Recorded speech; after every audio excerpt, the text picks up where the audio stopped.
서울에 가야 한국을 봤다고 말할 수 있다고 생각하는 사람이 있습니다. 부산은 서울 가는 길에 잠깐 들릴 수 있는 곳이라고, 서울만 보면 충분하다고 그녀도 그렇게 생각했습니다.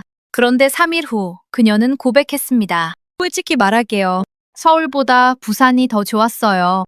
그 말이 저는 처음엔 믿기지 않았습니다. 그런데 그녀가 걷고 먹고 놀라고 반했던 그 3일을 따라가다 보니 저도 그 말에 고개를 끄덕이고 있었습니다.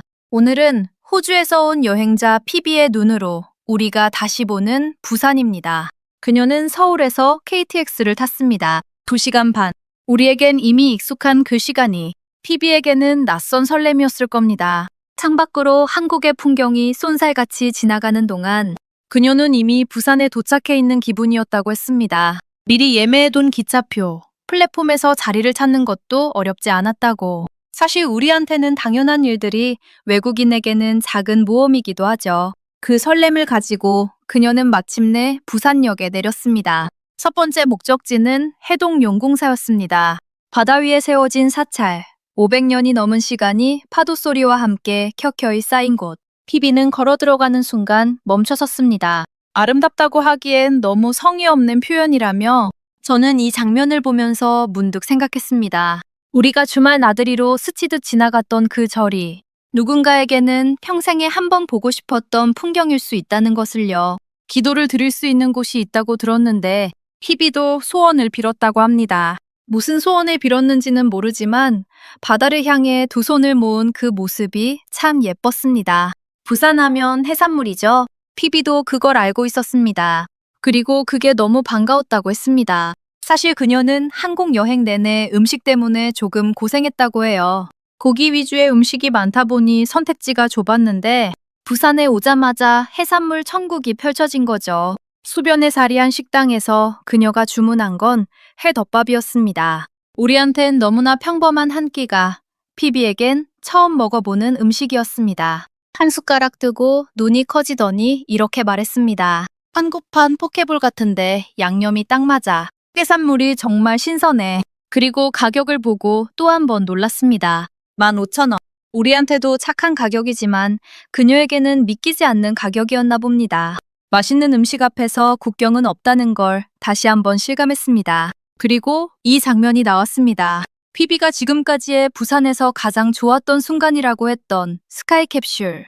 색색깔의 작은 캡슐이 해안선을 따라 달리는 그 풍경. 솔직히 말하면 저도 직접 타보지 못한 분들이 꽤 많을 것 같습니다. 인터넷에서 사진으로만 보다가 실제로 보면 어떨까 싶었는데 피비는 소리를 질렀습니다. 진짜 대박이라고. 정말 왔길 잘했다고. 창밖으로 펼쳐지는 부산의 바다와 해안선을 보면서 저는 우리가 얼마나 이 아름다운 도시에 살고 있는지 다시 느꼈습니다. 너무 가까이 있으면 보이지 않는 것들이 있죠. 피비의 눈을 빌려서야 부산 바다가 다시 보이는 것처럼요. 월촌 문화마을에 도착한 그녀는 잠시 말을 잃었습니다. 그리스 산토리니 같은 느낌이라고 했습니다. 하얀 건물들이 절벽에 기대어 있고 작은 카페들이 골목마다 자리 잡고 어디를 봐도 바다가 보이는 그 풍경. 한국에 이런 곳이 있다는 게 믿기지 않는다는 표정이었습니다.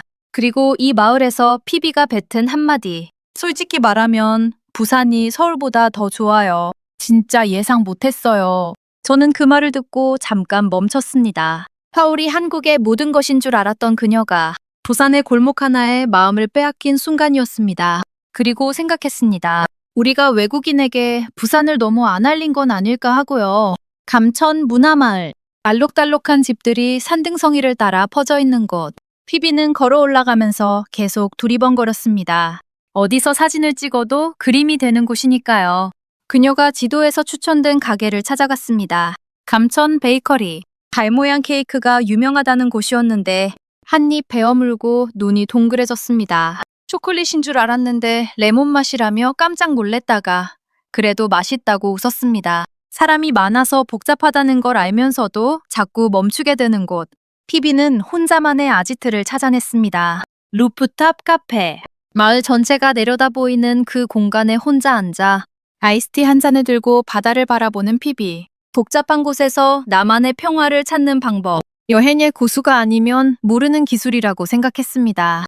다음날 피비는 벚꽃 투어에 나섰습니다. 진해 벚꽃 투어. 부산에서 버스를 타고 1시간. 도착한 곳에서 그녀는 멍하니 서 있었습니다. 일본에서도 벚꽃을 본 적 있다고 했습니다. 그런데 이건 달랐다고. 사람이 엄청나게 많았지만 그럼에도 불구하고 압도되는 풍경이었다고. 벚나무들이 얼마나 가득 피어 있는지 두껍고 풍성하고 탐스럽다고 표현했습니다. 일본과는 또 다른 결의 아름다움이라며 저는 그 말이 좋았습니다. 우리 벚꽃이 누군가에게는 일본 벚꽃의 대안이 아니라 그 자체로 최선인 경험이 될 수 있다는 것을요. 그리고 팁도 하나 나눠줬습니다. 유명한 스팟은 잠깐 보고 골목 안쪽으로 들어가면 더 조용하고 더 예쁜 사진을 찍을 수 있다고. 역시 여행자는 발로 배웁니다. 그리고 이 여행에서 가장 마음이 따뜻해지는 장면이 나왔습니다. 피비는 사실 그날 아침 조금 힘들었다고 했습니다. 혼자 여행하다 보면 가끔 그런 날이 있습니다. 특별한 이유는 없는데 외롭고 아무도 없는 것 같고. 그런데 진해 거리에서 같은 여행자를 만났습니다. 키키라는 친구. 둘이 이야기를 나누고 함께 걷다가 그 순간이 왔습니다. 바람이 불면서 벚꽃 꽃잎들이 우수수 떨어지는 그 순간 키키가 말했습니다. 와, 꽃눈 같아요. 플라워 스노우. 피비도 저도 그 표현에 멈췄습니다. 꽃눈.